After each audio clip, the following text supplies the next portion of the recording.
Welcome to Have You Heard with Heather Darling. I'm Heather Darling, and today's guest is Matt Tal. Matt has been in the real estate industry for 17 years and is the owner of HSR Investments. He's well known in the industry and has been a frequent speaker throughout New Jersey on the subject of real estate, business startups, and entrepreneurship. Matt has also taken his own advice as a broker in order to amass a successful profile as an investor. Welcome, Matt. Thank you, Heather. So winter's not known for being a big time for residential real estate sales, but I think soon we start seeing the signs go up so that the kids getting out of school in May is around the time that people start moving. So are we going to see the same push in 2022 that we saw in 21 of properties onto the market? I think you're going to see initially the same push. I think 2021 will start, or 2022 will rather start very similar to 2021. I think the wild card, though, is how many homes do the banks actually get back from their balance sheets. The foreclosure moratorium slowed the banking foreclosure process, and now there could be a flood of new homes coming on the market. So the timing of that is very interesting to see how that plays out. Do you see any hot spots in the market in terms of different cities or towns in the state or areas, regions? The density of the population certainly correlates to how many transactions are ongoing, but people generally have the same criteria when they search. Okay, school systems, local government, athletics, and amenities in the local geography are definitely what drives the action. So people coming out of, let's say, Manhattan, what would you see them looking for? Well, initially in the pandemic, it spurred a little bit of a retreat to safety, if you will. The pandemic caused a lot of fear, and people immediately wanted to get to less densely populated areas. That since has spawned into an ability to kind of nest there because work from home trends are there now. People have often made good workstations and workspaces out of their house, and some of the corporate trends have changed. So those are all factors. So last year we saw smaller properties selling. They were the much hotter commodity. A lot of people sold out of those, and they rented. Some plan to move out of state. Some plan to buy back in when the market went down. Do you see smaller homes or larger homes being the heavy hitter this year? This year I see both. The smaller homes, which we call the entry-level homes, just families getting started, they're always hot. You always have young growing families trying to penetrate a school district, penetrate athletics, a certain area, getting their life started, if you will. The larger homes, we saw a little bit of a lull in the last 5 years, but we saw it pick up immediately after the pandemic, mostly because kids moved from the inner cities home. In some cases with parents, the extra bedrooms were needed. Also, now that people have made those home office renovations or those home office conversions to allow their employment to take place from their house, and also we're seeing a big push in the outdoor landscape amenities. So, for example, outdoor fire pits, pools, outdoor kitchens, things like that. People have a little bit more of a tendency to want to nest right now. The pandemic certainly caused a need to nest with the family, and that's social, cultural, and work related.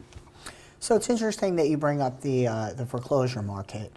So with the moratorium lifted on that, how quickly do you see those properties coming to market with the courts still being slowed down? It's going to be a backlog. It's going to take some time. There definitely is a massive amount of homes that the moratorium prohibited banks from taking possession of. So I think each bank will be different, and I think the amount of assets that in the portfolio of the bank are going to be different as well.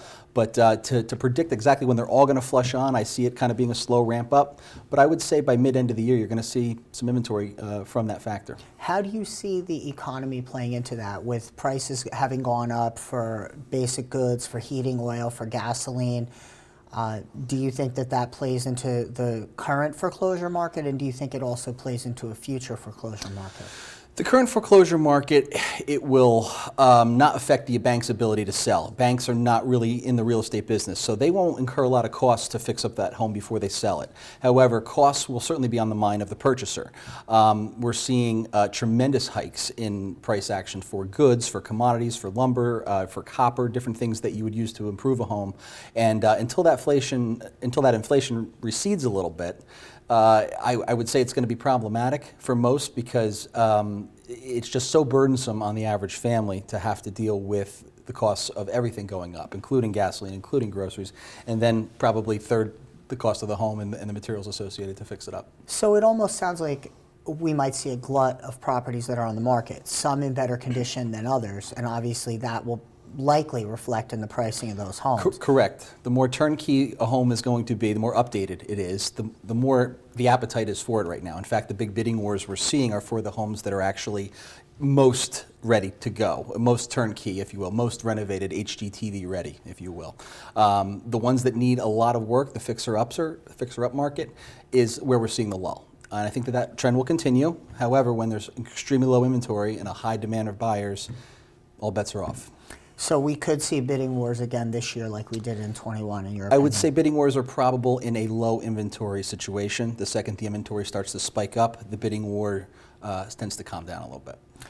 So last year we saw a major exodus from cities and from congested areas.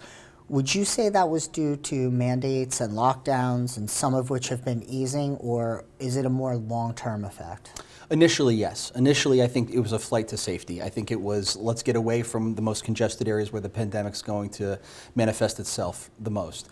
Then, due to the mandates that were put in, due to corporate changes, it spawned a whole new feel of, I can work from here. And that changes people's lives. It changes the way they want to live. The ability to get up in the morning, have breakfast in your own home, get started with the workday from your own home has really, really been embraced by the American public. What about spending the workday in your own home? I think that that's a factor. I think that allows families to be closer to children. Daycare has certainly become an issue. Parents I talk to are delighted with the fact that they're more localized around their children. They can attend their Little League games, they can attend their sporting events and other things in their life. So I think the parent-child interactivity has improved and has become a big factor. You and I have discussed this in the past.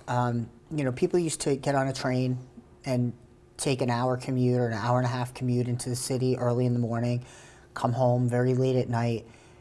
And now it was your opinion that you provided to me that people may not want to do that anymore now that they've gotten used to staying home for extended periods of time.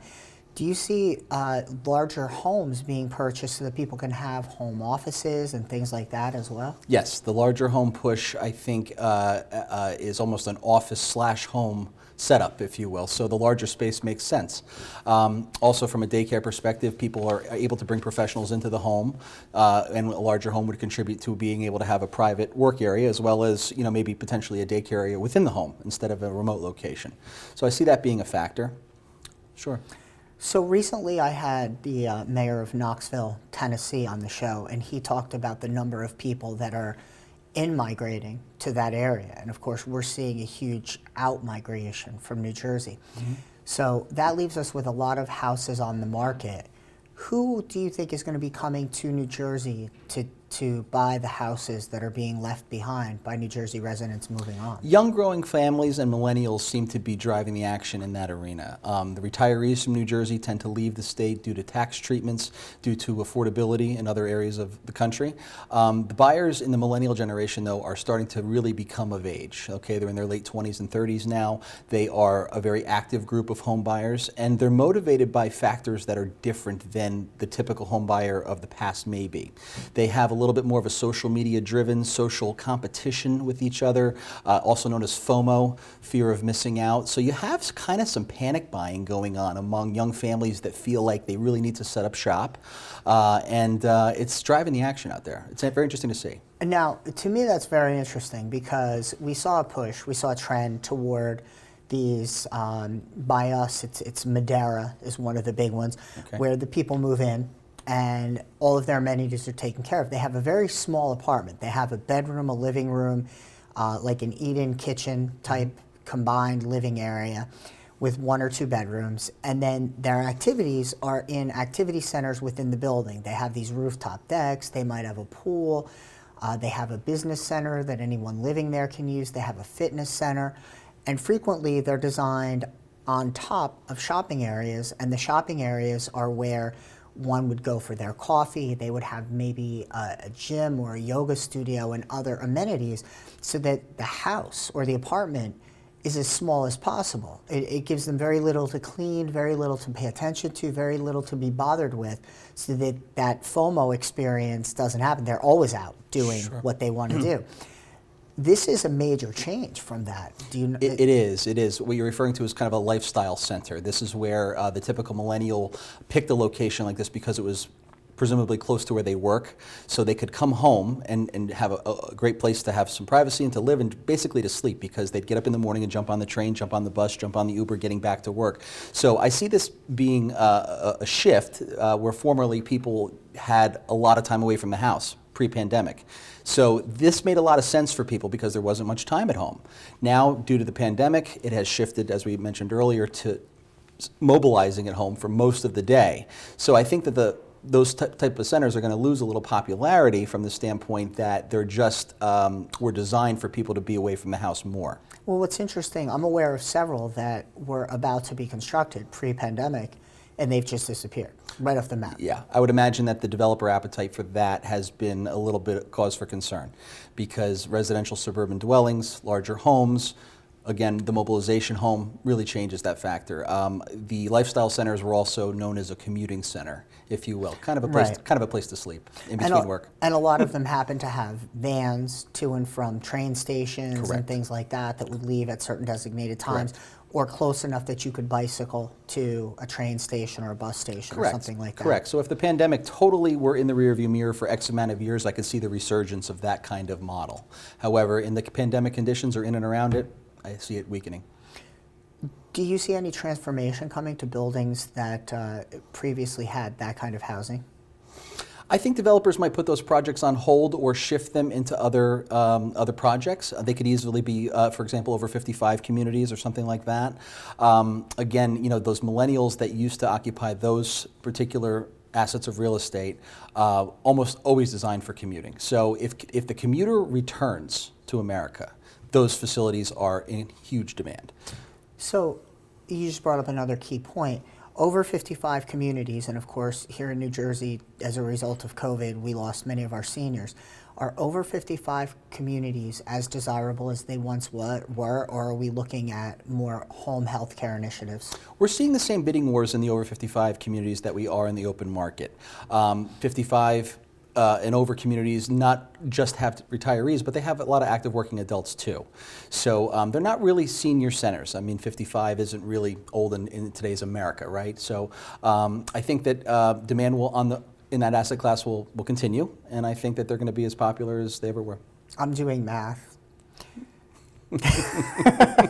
We're not there yet. Number of years to 55. Yeah. So obviously we've got tons of retirees leaving the state of New Jersey. Correct.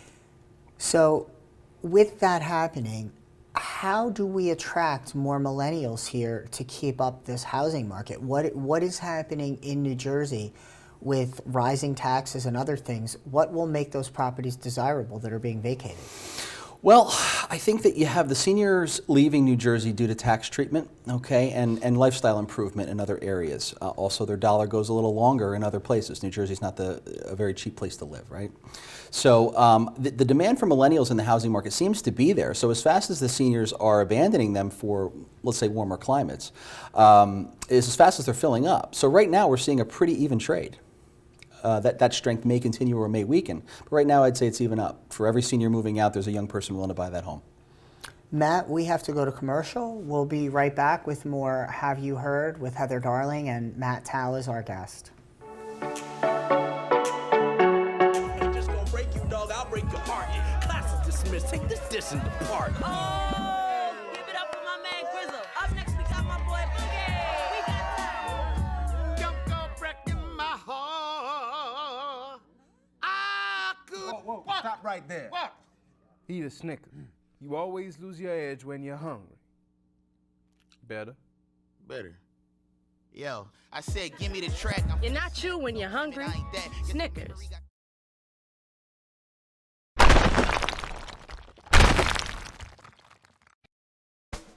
Let's face it, lawyers get a bad rap. I'm Erin Brucey, host of Legal Breakdown, where we dissect legal topics for the everyday viewer, with a mix of interesting guests to talk about current events and hot legal topics. Let's work together to make the law accessible and relevant to everyone. Catch us every week on RVN Television.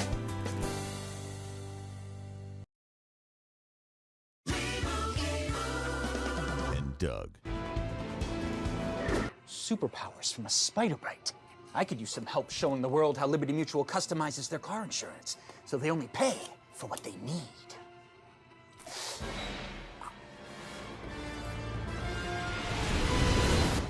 Did it work? Only pay for what you need. Liberty, liberty, liberty, liberty. Spider-Man No Way Home in theaters December 17th. Hello everyone, I'm Meg Hannington. And I'm Genevieve Thayer, and we are the co-hosts of Get Real, where we invite independent financial advisors and industry leaders to share their experiences about how they have built successful financial practices.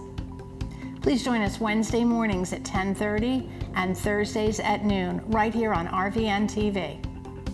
Learn how you can build your ideal business by focusing on 8 foundational elements to optimize growth, establish more enduring client relationships, and building your brand and culture that's driven by your values.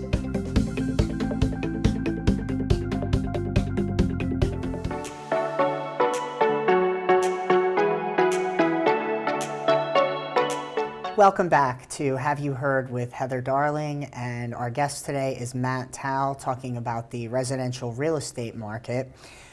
Matt, for years New Jersey's boasted a great K-12 public education system. Will that change, and will people not see New Jersey as attractive, do you think, with these government mask mandates that we're seeing in our schools? Because there's been a lot of pushback there. Yeah, there's been a lot of commotion in that arena. So far in the macro, we're not seeing Board of Ed decisions drive the real estate market as of yet. So school systems and athletic systems certainly are a factor in choosing a home. However, the individualized decisions of a Board of Ed have yet to seep into the macro trends. It's interesting, given the fact that they're so integral in people's choices. Correct. So what would you say are the current conditions of the residential housing market in New Jersey? The housing market can be broken down into 3 different bins, if you will. Okay, you have supply, okay, the amount of available homes on the market. You have demand, the amount of willing buyers on the other side of that. And you also have affordability, which we'll call rates, okay, the ability to apply leverage, mortgage leverage to an asset. And those 3 metrics, depending on their strengths and weaknesses, make a certain mixture. And the market is driven by what that mixture is. Okay, so at this point, how do you see that mixture? Well, right now you have increasingly large demand. So we have a ton of buyers in the market. The problem is this very small inventory or supply. So that combined with low rates makes a perfect storm for a selling frenzy. Buying frenzy, it would be if there was enough inventory, but it really turns into a selling frenzy because what happens is there is a little amount of homes available. So you have a massive amount of buyers competing in the streets with their offers for these homes, and it's just a golden time to sell and a really tough time to buy because you have to be very competitive with your offer structure if you're a purchaser. Things like all cash, appraisals, inspections, things that are commonly part of a fundamental contract are waived to be competitive. How do you see inflation and Fed rate changes playing into this as we go forward? Well, it seems as if the Fed has a slow, gradual rate increase in mind for 2022. And with every increase in rate, you're going to see the ability to borrow money actually become more difficult. Affordability has been a big factor because when you have higher priced homes, a market that is going up, sometimes it doesn't translate to higher monthly debt service because if somebody is underwriting a mortgage at a lower rate than they previously had, they might not necessarily feel that it's more expensive in the pocketbook, if you will. Okay, that being said, what about consumer credit based on joblessness and other things that we've seen with all of these business closures? Will that have an impact? I don't think it'll have an impact this year coming up. And the reason is we're seeing a large amount of all cash buyers in the market, so credit is less of an issue. Banks have really put some very competitive lending products out there that are really obtainable by most Americans, and I don't see that really being a factor. What's driving the high demand and the low inventory? Well, the low inventory is due to the fact that any seller has to make what we call in the business a lateral move. And if you can sell something right now without the ability or without the need to rebuy, it's just the most perfect time in the world for that. Because let's just say you have a second home in Florida.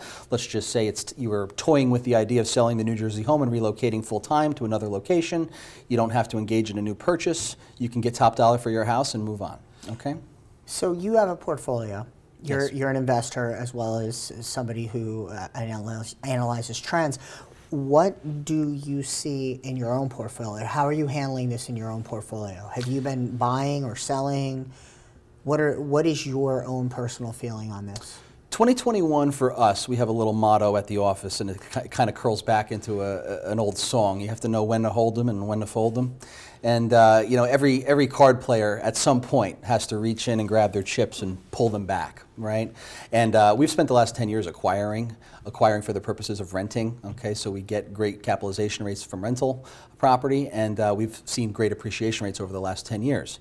Given the price action, the increase in the price action, it's become quite tempting to actually sell that asset and rake that cash back. For the first time in my career, I'm actually seeing appreciation rates surpass capitalization rates. It's not really supposed to happen that way. Capitalization rate refers to the rate of return on the rental income, and the appreciation rate refers to the price action of the actual asset. Okay, and for the first time, we saw appreciation actually outpacing the capitalization rate. And when I see something like that, it's a big red flag to me, and it kind of is my green light to rake back those chips, if you will. So as a homeowner, you're looking at a different scenario than an investor, obviously. Absolutely. So as an investor, you're looking at if there's a bubble, you don't want your money sitting in that market when the bubble bursts. But if you're a homeowner, you still need a place to live. Correct. So that's why, tying back to your question, we're seeing low inventory. Those that have to rebuy simply have to rebuy at the same premium that they're selling at. So why would somebody go through all the transaction costs of selling, then all the transaction costs of buying if you're just making a lateral move in the market? Usually that doesn't make much sense. There always are going to be people that have to sell, okay, due to maybe corporate relocation or some other factor. So those are the homes that you are seeing on the market. But as an investor, yes, when we see this kind of strength, it makes us want to pull the chips back in and kind of wait for a better day, wait for a better distressed entry point. So we would have to see some weakness in the market for us to redeploy that capital. So were that to happen, were you to wait, have the weakness in the market, are you concerned about the rates now being somewhat prohibitive to re-entering? Not for large-scale institutions, only because we will do most of our purchasing in cash, okay, and then we might choose to put mortgage leverage on after the purchase. So that would be a mathematical equation that we'll do after the purchase to see what kind of mortgage leverage we might put back on the asset. If it's more expensive to do so, it might be less leverage, that's all. But on the acquiring side, no, because most of our acquisitions will be done in cash, so it wouldn't affect a lending process. So it would really depend on the investor situation. In those cases. Correct. But it would be a factor in a homeowner purchasing a home for the purposes of having a home. What are the current conditions in the minds of buyers, in your opinion? Well, buyers right now, as I said earlier, are having to waive normal things that they would like to see in their contract, okay? Anytime somebody buys a home, of course, you want to have a home inspection, take a look at the structural integrity of the site, to take a look at different rooms, how things are built, and you'd also want to make sure that the offer that you're making is in line with current valuation. So you have an appraisal that would be conducted. And what we're seeing here is the panic buying that I was referring to earlier. We're seeing kind of the desperation to own. And what they're doing is waiving the inspection contingency, waiving the appraisal contingency, doing anything they can to make their their offer more attractive. That really puts sellers in the driver's seat, because here they're analyzing a ton of offers, and the one that is willing to have the least resistance in the way of terms and conditions is the one getting the deal. It's very interesting because as an attorney who sees real estate transactions, and I follow the trends, I see exactly what you're saying. And of course, every attorney that I talk to wants to tell their client, don't do this and don't do that, and the buyers are willing to do anything really to make this happen. Right. So I'm going to ask the obvious question, because clearly it would seem, but is it really a great time to sell your home? Or for some people, is it really not a great time to sell your home? It's a fantastic time to sell your home if you do not have to repurchase one. As I referred to earlier, we call it a lateral move. If you're going to sell a home and then have to rebuy, you're only going to have to rebuy at the same premium you're selling at. So you're not really gaining a leg up in the market.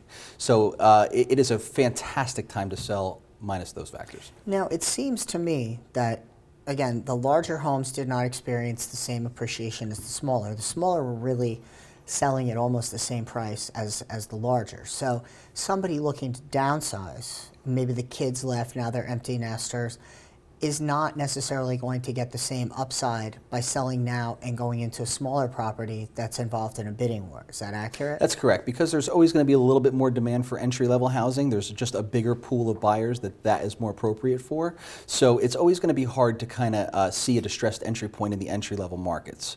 So somebody seeking to downsize will have no problem selling their home, but it's questionable what kind of savings they're actually going to make by downticking the size requirement of the house. What are the signs to look for that this market's weakening? What should people be paying Well, attention to? as I mentioned earlier, the three different bins of valuation. Okay, we have supply, demand, and then rates. And in order for it to shift, you're going to have to see the supply side increase. The second supply side increases, that allows buyers to have much more options, because now it's not 40 or 50 buyers honing in on one or two properties that they're all bidding for. They might have a plethora of properties to choose from. So now it's a matter of maybe making multiple offers on multiple properties and seeing which deal pans out in their biggest favor. So to me, inventory is going to drive that action.